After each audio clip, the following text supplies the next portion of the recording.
礼拜开始就是9月啊，气象署预估今年的秋天会较温暖，雨水嘛会较高。菲律宾东边的海面后礼拜可能会有风台。另外，气象署宣布要改善地动风灾公布信息，要增加预估规模6.5以上、震度3级以上的地区。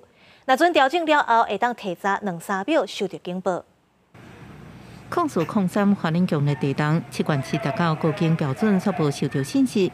气象署6月中，甲防灾专家学者也有救灾单位开会，决定进一步优化防灾高警细胞广播信息。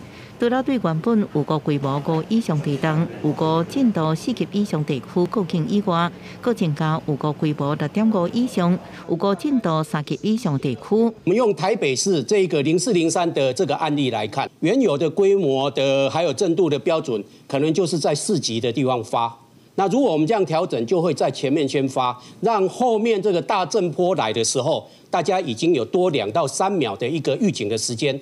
那用新的标准来发送高警信息，控诉03华能强烈地动的时阵，新竹100度的地前2秒到3秒收到警报。新制9月1开始上路。另外，展望秋季天气，气象署预测今年温度正常偏暖，雨量正常偏低，几率较大。9月到10月依然是西北太平洋风台较济。